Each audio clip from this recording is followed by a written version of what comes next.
दोस्तों नमस्कार।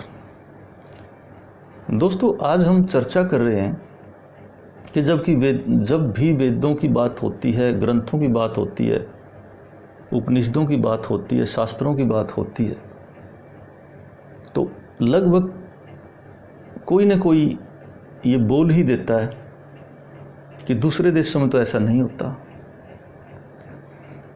खासकर जो सुप्रीम पावर होते हैं उन्हीं का नाम लिया जाता है कि अमेरिका में तो ऐसा नहीं होता,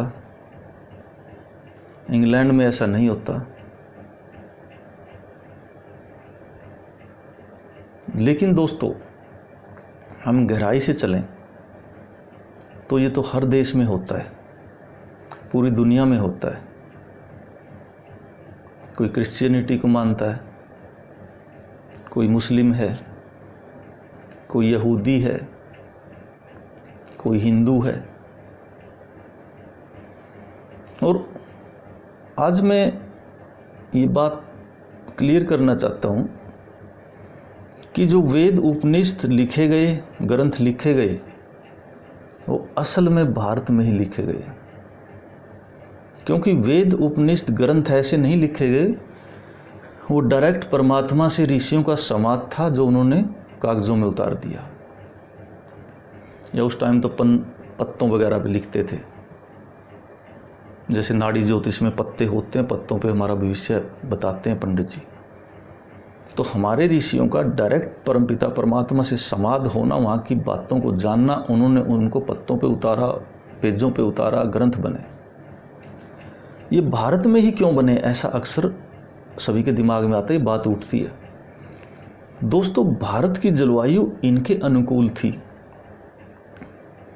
आप अमेरिका के अंदर जाइए, इंग्लैंड के अंदर जाइए, कनाडा के अंदर जाइए, वहाँ लगभग एक जैसी जलवायु रहती है। बर्फ़ है तो बर्फ़ ही है, ठंडा मौसम है तो ठंडा ही है।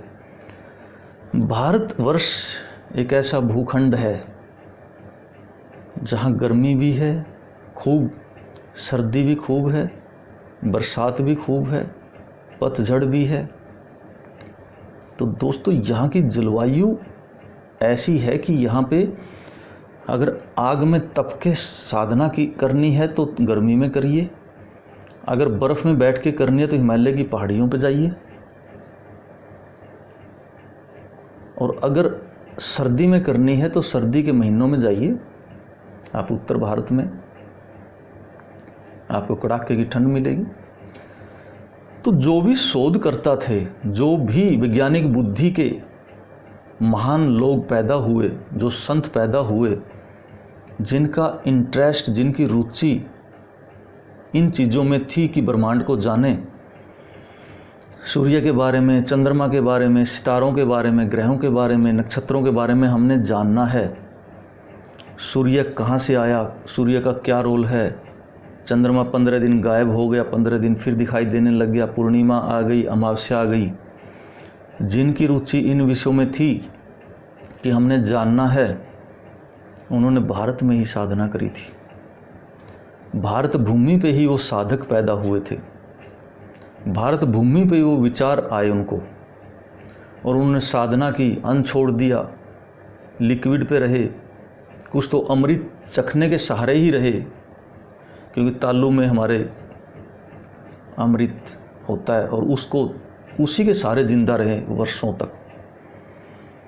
अन्न छोड़ने के बाद हमारी 100 ट्रिलियन ग्रंथियाँ सीधी ब्रह्मांड से जुड़ जाती हैं, पिनेल ग्रंथि जागृत हो जाती है, अदृश्य शक्तियाँ दिखने लग जाती हैं, घूमती हुई धरती दिखने लग जाती है, घूमता हुआ सूर्य दिखने लग जाता है, पूर्णिमा और अमावस्या क्यों है, चंद्रमा कहाँ था और कहाँ से आया 15 दिन बाद, वो दिखने लग जाता है। वो ज्ञान उनको प्राप्त हो जाता था और वो ग्रंथ बना लिख देते थे। इसलिए भारत भूमि पे ही शोध हुई है जलवायु के कारण।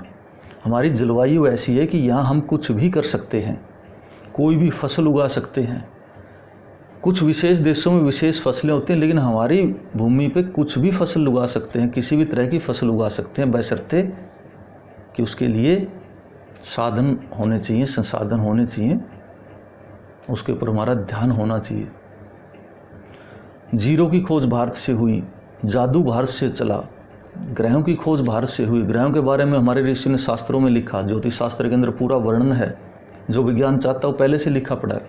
तो इसलिए दोस्तों, भारत की भूमि इसके अनुकूल है, इसलिए वेद उपनिषद शास्त्र लिखे गए, वो ज्ञान लिखा गया। उस ज्ञान के सहारे हम चलते थे, आगे बढ़े थे, दुनिया में नाम था हमारा। जो जो वो मिटता गया, जो जो सभ्यता ख़त्म होती गई, हमारा नाम घटता गया। और इसलिए आज हम भारतीय इतने 140-38 करोड़ हो के भी कहीं ज़्यादा नाम नहीं है। हमारी संस्कृति मिट गई, जो जिसके कारण हम पहचाने जाते थे, उस सभ्यता ख़त्म होती चली गई। तो दोस्तों, भारत भूमि का बड़ा महत्व है। यहाँ से आविष्कार हुए हैं, आगे भी आविष्कार यहीं से होंगे। भारत भूमि कभी मिटती नहीं है।